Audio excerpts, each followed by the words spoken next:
से बात करें, लेकिन बात लेह लद्दाख के हवाले से भी करेंगे। लेह तशद्दुद पर मैजिस्ट्रियल इंक्वायरी का हुक्म दे दिया गया है। आपको बता दें, जहां पर 4 शहरियों की हिलाकत पर तहकीकात शुरू की गई, इस हवाले से भी इतलात मिली है। और एसडीएम नोब्रा मिकल बोनीवाल इंक्वायरी ऑफिसर मुकर्रर किए गए हैं और 18 अक्टूबर तक बयानात कलम बंद करने की हिदायत दी गई है इस हुक्मनामे के तहत। आपको बता दें, जहां पर लेह में 24 सितंबर के तशद्दुद के वाकयात की मैजिस्ट्रियल इंक्वायरी का हुक्म दिया गया है, जिसमें 4 अफराद हिलाक और मुतअद्दिद जख्मी हुए थे।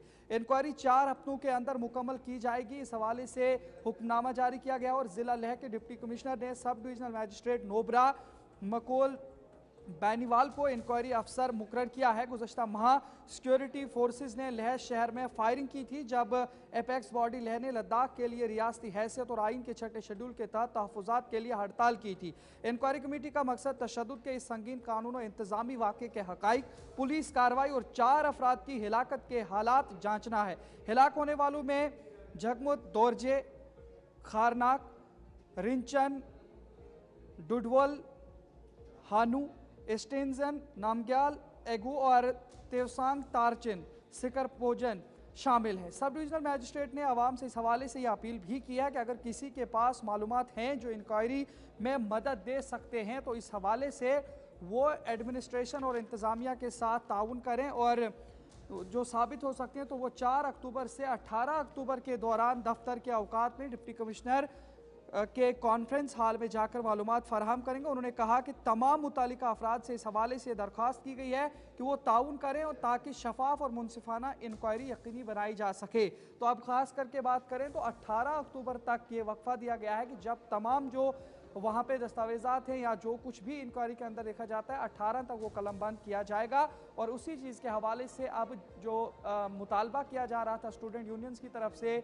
या जो मुतासरा लोग हैं उनके लवाहिकीन की तरफ से, तो अब उस पर वहाँ पे अब इस तरीके से होगा। लेकिन इस हुक्मनामे के बाद लद्दाख के अंदर क्या कुछ चर्चा हो रही है, वहाँ पे इस पर क्या रद्द अमल दिया गया है, सीधा लद्दाख का अपने लेह नुमाइंदे मोहम्मद इसाक के पास चलेंगे। इसाक, बताइएगा, जब ये जो जिस तरीके से मुतालबा किया जा रहा था, काफ़ी सारे लोगों ने मुतालबा किया था कि जो इंक्वायरी है वो होनी चाहिए थी, मैजिस्ट्रियल इंक्वायरी, और अब बाकायदा इस तरीके का हुक्मनामा भी आया है, तो ऐसे हुक्मनामे के बाद क्या लद्दाख के अंदर कोई रद्दोबदल देखने को मिला?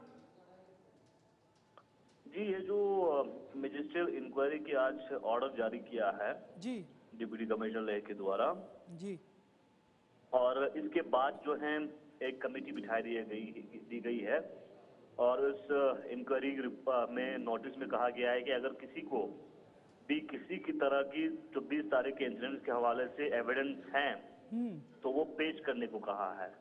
तो इससे कहीं ना कहीं मैजिस्ट्रियल इंक्वायरी तो होगा, और मैजिस्ट्रियल इंक्वायरी का किस तरह की रिपोर्ट आता है वो आने वाला वक्त ही बताएगा। लेकिन जो लद्दाख के लीडर्स हैं, एपेक्स बॉडी और करगिल डेमोक्रेटिक अलायंस, लगातार जुडिशियल इंक्वायरी की मांग कर रहे हैं, जिसमें इंडिपेंडेंट जो रिटायर्ड जजेस के द्वारा, सुप्रीम कोर्ट के जजेस द्वारा जुडिशियल इंक्वायरी की मांग कर रहे हैं। उसके ऊपर किस तरह के डिसीजन आने वाले समय में गवर्नमेंट लेता है, ये देखने वाली बात अहम होगी। फिलहाल लद्दाख के अंदर माहौल अभी फिलहाल शांत है, और आज 2 अक्टूबर था। 2 अक्टूबर को लेह एपेक्स बॉडी और जो है लद्दाख गोनपा एसोसिएशन के द्वारा एक प्रेयर सेरेमनी भी रखा गया था जो विक्टिम्स को लेके, और उस प्रेयर सेरेमनी के बाद एक बार फिर जो है सिरिंग दोरजे लागू, जो कि को चेयरमैन है एपेक्स बॉडी लेह के, उनके जरिए बयान देते हुए कहा कि एक जुडिशियल इंक्वायरी की मांग वो लगातार कर रहे हैं। बहुत बहुत शुक्रिया मोहम्मद इसाक जानकारी पहुंचाने के लिए। तो एक तरफ से पहले मांग ये थी कि लद्दाख और लेह के अंदर जो कशीदा हालात बने उस पर मैजिस्ट्रियल इंक्वायरी हो, लेकिन अब मोहम्मद इसाक ये जानकारी दे रहे थे कि अब लोगों का मुतालबा है कि इस पर जुडिशियल इंक्वायरी भी होनी चाहिए, इसका भी मुतालबा